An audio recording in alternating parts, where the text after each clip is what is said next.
Hi everyone, welcome back to my channel. I hope everybody is doing well. This is MA Psychology IGNOU first year, Block 1, Unit 2. Subject Cognitive Psychology, Unit 2 is Information Processing and Learning and Memory. New topic है principles of information processing. दो principles यहाँ पे discuss कर रही हूँ मैं, बाकी दो और हैं in the next video. Total 4 principles हैं इंफॉर्मेशन प्रोसेसिंग के। तो इवन दो अलग अलग जो है वैरिंग व्यूज़ हैं कॉग्निटिव साइकोलॉजी के अंदर, लेकिन कुछ जनरल एग्रीमेंट है जिस पर most of the cognitive psychologist agree करते हैं on some basic principles of information processing system. Huitt 2000 इन्होंने दिए हैं बेसिकली ये प्रिंसिपल, तो इनका नाम यहाँ पे याद रखना है। जहाँ पे भी ऐसे नाम और ब्रैकेट में ईयर हो, it means that person gave that concept, और वो याद रखना होता है। ठीक है, पहला प्रिंसिपल है कि assumption of limited capacity of mental system, यानी कि जो भी अमाउंट ऑफ इंफॉर्मेशन तुम डालोगे अपने सिस्टम में, या जो भी अमाउंट ऑफ इंफॉर्मेशन तुम्हारा सिस्टम लेगा, अमाउंट ऑफ इंफॉर्मेशन जो कि प्रोसेस करेगा, वो सिस्टम के द्वारा जो प्रोसेस होगी वो लिमिटेड होगी। उसकी कुछ लिमिट होगी, कुछ बाउंड्री, कुछ हद होगी। ऐसा नहीं होगा कि बहुत सारी इन्फॉर्मेशन भर के डाल दी तो वो सारी प्रोसेस कर लेगा, ऐसा नहीं हो सकता है। ठीक है, तो amount of information that can be processed by the system is constraint, it's like limited in some very important ways. यानी कि इसको मैं कैसे समझाऊँ, इसको मैं एग्जांपल के थ्रू समझाती हूँ कि जैसे कि एक साथ कोई भी इंसान 2-4 काम नहीं कर सकता है, कहीं ना कहीं गलती या गड़बड़ होगी, परफेक्टली एक भी काम नहीं हो पाएगा।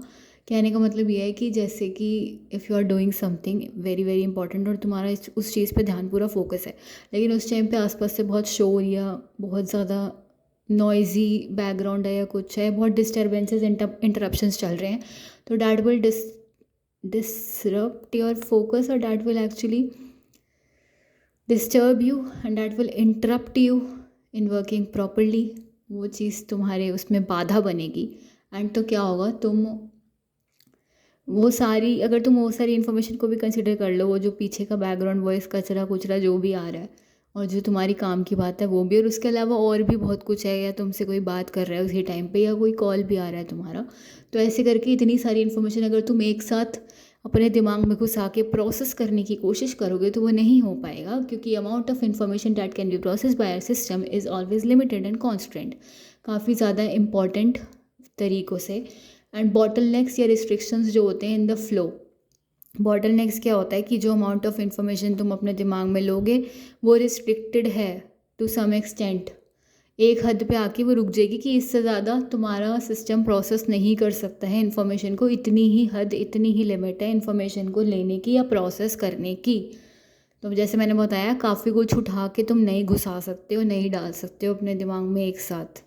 ठीक है, बॉटलनेक्स का मतलब यही है कि फिर स्लो प्रोसेसिंग होगी और वो पूरे सिस्टम को हैम्पर करेगा, बाकी पूरे सिस्टम की फंक्शनिंग में भी वो बाधा डालेगा और इनइफेक्टिव फंक्शनिंग भी होगी, क्योंकि वो बॉटलनेक का मतलब है कि वो एरिया रिस्ट्रिक्टेड है, वो उससे ज़्यादा इन्फॉर्मेशन ले ही नहीं सकता है as compare to the rest of the area. वो स्टेज लिमिटेड है, वो उससे आगे इन्फॉर्मेशन नहीं लेगा, तो प्रोसेसिंग हो ही नहीं पाएगी।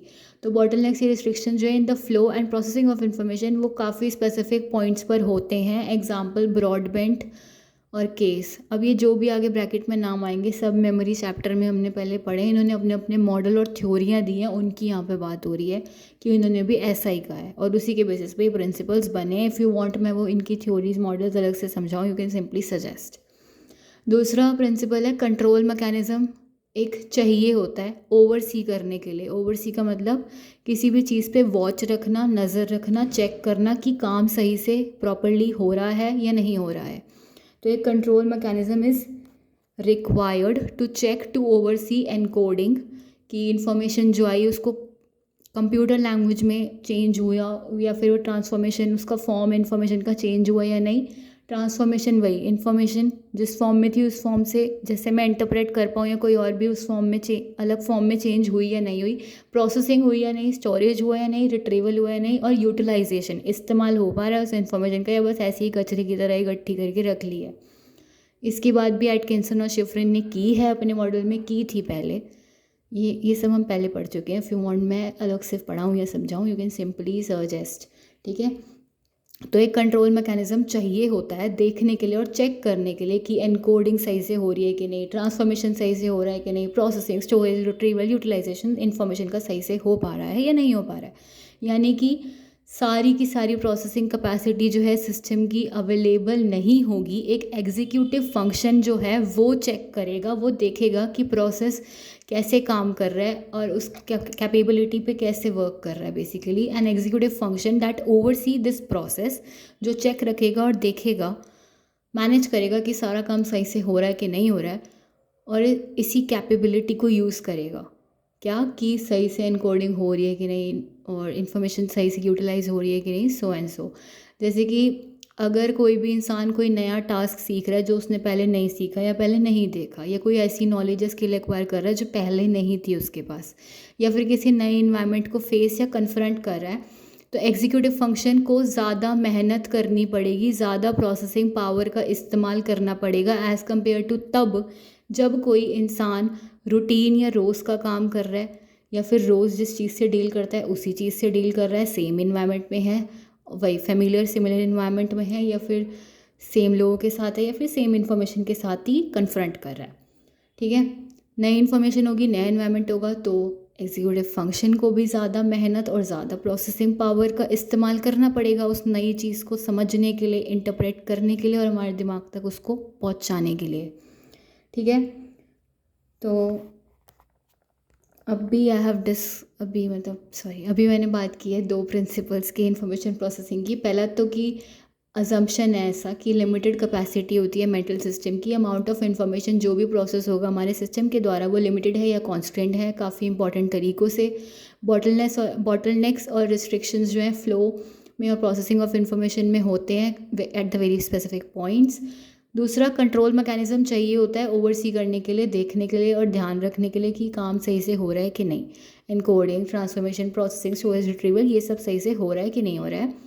Not all of the processing capacity और सिस्टम इज़ अवेलेबल, सिस्टम की सारी प्रोसेसिंग कैपेसिटी भी अवेलेबल नहीं होती है, इसलिए एक एग्जीक्यूटिव फंक्शन है जो कि देखेगा और चेक करेगा कि प्रोसेस सही से यूज़अप हो पा रहा है या नहीं हो पा रहा है, ये प्रोसेस जो है अपनी कैपेबिलिटी को ढंग से इस्तेमाल कर पा रहा है या नहीं, या प्रोसेस सही से काम कर रहा है कि नहीं, सिस्टम हैंग तो नहीं हो गया, सही से वर्क कर रहा है नहीं।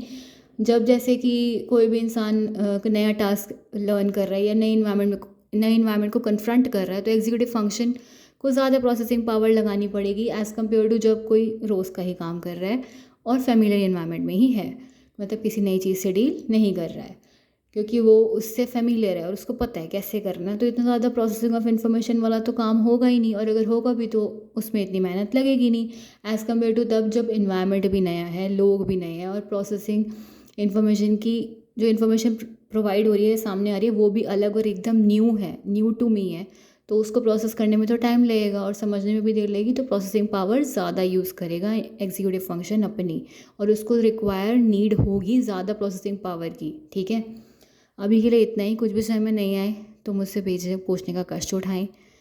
एंड मैंने थोड़ा जल्दी समझाया, मुझे पता है, क्योंकि मेरे फ़ोन की ना स्टोरेज शायद फटने वाली है। सॉरी टू से दिस। मुझे बस ये था कि मैं जितना मैंने लिखा है और बताना चाहती हूँ, समझाना चाहती हूँ, समझा पाऊँ इसी वीडियो में, मतलब ये ब्रेक ना हो बेसिकली। इसको मैं अलग से फिर अलग वीडियो में ना बताऊँ, या ये वीडियो दो टुकड़ों में ना बढ़ जाए मेरी स्टोरेज के कारण। But thank you so much, अभी तक तो स्टोरेज साथ दे रही है, बाद में देखते हैं क्या होता है। नेक्स्ट वीडियो में विल टॉक अबाउट बाकी बचे हुए दो प्रिंसिपल्स ऑफ इंफॉर्मेशन प्रोसेसिंग। कुछ भी समझ में नहीं आया तो मुझसे भेजिए, पूछने का कष्ट उठाएं। अगर ये भी समझ नहीं आया, लग रहा है मैंने बहुत जल्दी हौच पौच या बहुत हाबड़ ताबड़ कर दिए, तो पूछ सकते हैं। वैसे नेक्स्ट वीडियो में I make it revise again, और बहुत आसान है वैसे समझना इसे, स्टिल पूछ सकते हैं अगर नहीं आया हो तो। थैंक यू सो मच अपना कीमती टाइम निकाल कर कीमती वीडियो देखने के लिए। कीप सपोर्टिंग जिज्ञासा जगू फॉर मोर वीडियोज़।